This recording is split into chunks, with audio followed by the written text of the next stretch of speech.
بسم اللہ الرحمن الرحیم۔ السلام علیکم، میں ہوں فیصل شہزاد قاسمی۔ امید ہے عزیز طلباء آپ خیریت سے ہوں گے۔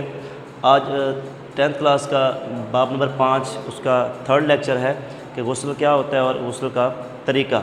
غسل کے معنی نہانے کے ہوتے ہیں کہ نہانا، ٹھیک ہے، اور اسلام نے انسان کو صاف ستھرا رکھنے کے لیے نہانے کی ترغیب دی ہے۔ قرآن پاک میں اللہ تبارک و تعالیٰ ارشاد فرماتے ہیں کہ اپنے آپ کو صاف رکھو، یعنی کہ اپنے آپ کو پاک رکھو اور ناپاکی سے دور رہو۔ پچھلی میں نے لیکچر میں بتایا تھا وَثِيَابَكَ فَطَهِّرْ وَالرُّجْزَ فَاهْجُرْ، یعنی کہ اپنے کپڑوں کو پاک رکھو اور ناپاکی سے دور رہو۔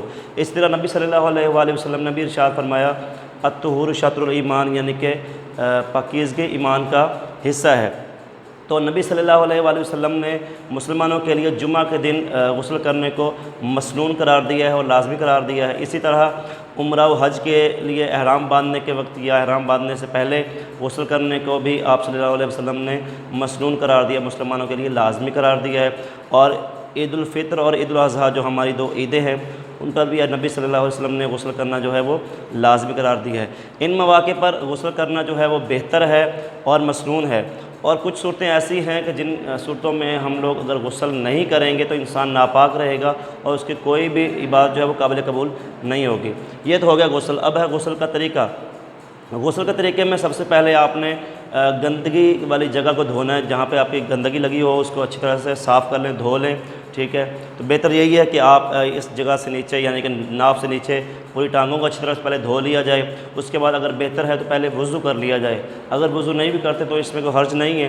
سب سے پہلے آپ نے وہی طریقہ کہ 3 بار کلی کرنی ہے جہاں تک ممکن ہو سکے، یعنی کہ گلے تک، جس طرح گرگرہ میں نے بتایا تھا گرگرہ کریں گے۔ اس کے بعد 3 بار ناک میں پانی چڑھانا ہے جہاں تک ممکن ہو سکے۔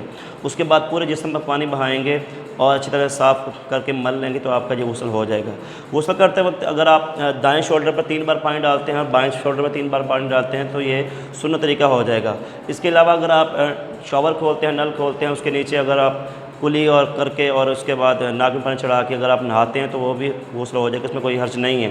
اس کے علاوہ اگر آپ نہر میں نہاتے ہیں، ٹیوب ویل میں نہاتے ہیں تو غسل ہی اگر آپ نے کرنا ہے تو وہی 2 فرائض جو ہیں وہ تو لازمی ہوں گے پہلے کہ یعنی کلی کریں اور ناک میں پانی چڑھائیں۔ اس کے بعد اگر آپ ٹیوب ویل میں چھلانگ لگاتے ہیں، نہر میں چھلانگ لگاتے ہیں، تالاب میں نہاتے ہیں، پانی بشرطیہ کہ پانی صاف ہونا چاہیے تو آپ کا غسل وہ بھی ہو جائے گا۔ لیکن اس کے بعد بھی اگر آپ نہا رہے ہیں تو 2-3 چیزوں پہ آپ نے ہاتھ لازمی پھیرنا ہے، یعنی کہ بغل میں ہاتھ بعضوں کا انسان نہیں پھیرتا تو وہ جگہ رہ جاتی ہے، ٹھیک ہے، وہاں ہاتھ پھیریں گے تاکہ وہاں تک پانی پہنچ جائے۔ پھر یہ ناف، ٹھیک ہے، چھوٹی انگلی جو بائیں ہاتھ کی ہے اس سے آپ اس کو خلال کریں گے تاکہ وہاں بھی پانی پہنچ جائے، اچھی طرح سے صاف کر لیں گے۔